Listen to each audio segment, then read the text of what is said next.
Big up massive, this is DJ Bubbles.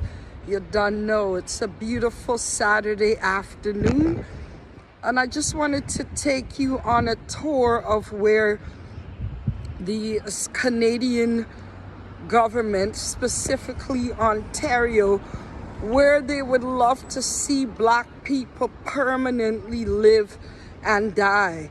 You don't know I'm not ashamed of my circumstances, because there's no circumstance that's permanent. Even the Queen of England couldn't be on that throne forever, you know?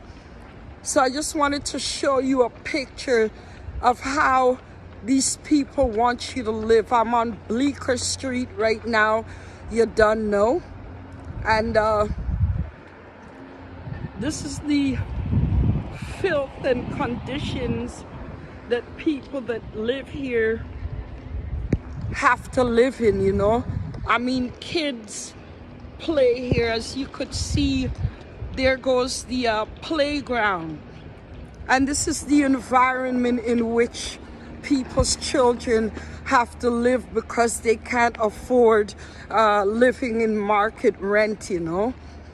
And let me tell you how messed up it is that they should cut the funding for programs that help to empower Black youths and Black people. They, like I told you yesterday, Tropicana's youth job employment program is gone. ACE employment program is gone.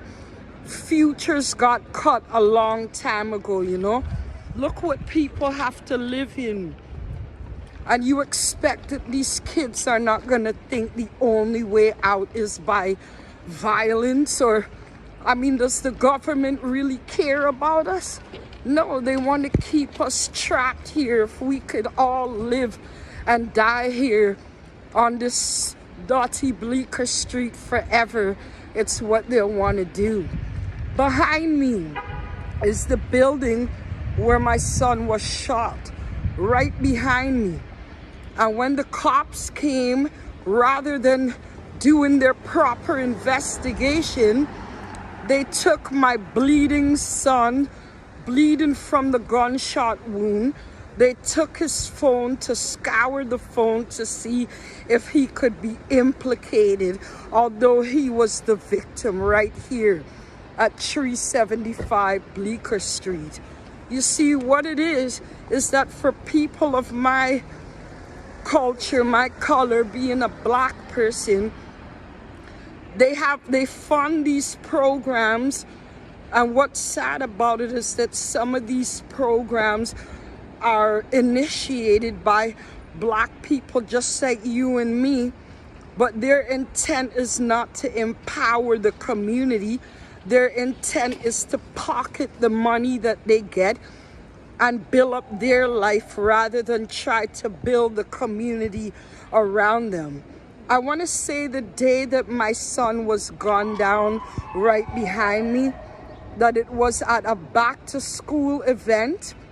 The flyer said they'll be getting free backpacks and free haircuts.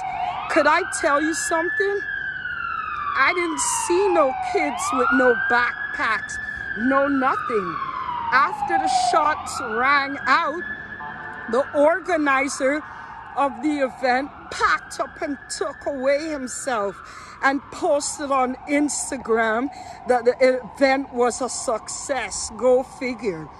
So you see, they cut programs initiated by the Caribbean, the Black community, because Africans, Caribbeans, Scotians, wherever you're from, as Peter Tosh said, it doesn't matter where you come from, as long as you're a Black man / woman, you're an African. So we're all one in the same. They will cut programs that have a track record and have proven to be beneficial to Black people in this country. They cut those programs to make sure that there's no source of empowerment or any programs that will uplift this community. And they will fund programs where they know damn well that the initiators of these programs do not have the interest of the young black people at heart, because they just don't care, you know, and they want us to be trapped here. Let me tell you, that building is run by the Toronto Community Housing Corporation, known formerly as Metro Housing. And let me tell you this, how much they don't value the integrity and the lives of people that live in their buildings. Although it's run by the city of Toronto. At one time, I had all my 5 children and 2 grandchildren living in a 3-bedroom apartment. They would not transfer us into a bigger unit. They didn't care if we were packed up like sardines. It isn't grounds to get a transfer. But you know, when they would transfer, if I throw out my kids and grandchildren and I'm alone in a 3-bedroom apartment, they figure, why should one black woman like me be in a 3-bedroom apartment alone? So they would transfer me quick for that. Is there something not wrong with that picture? Or you see these sham of programs that say the right words. They're here to empower and blah, blah, blah. Yeah, okay.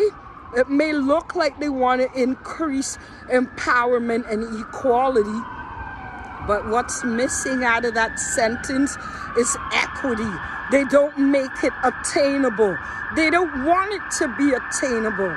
They don't want our black kids to start getting into the concept of getting up and getting to work. They want us to stay in this neighborhood where sirens are blaring all day. They keep it dirty. Look at the dirt. Do you think anybody cleans my street?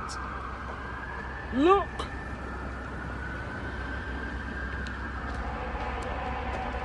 This is why these kids feel hopeless.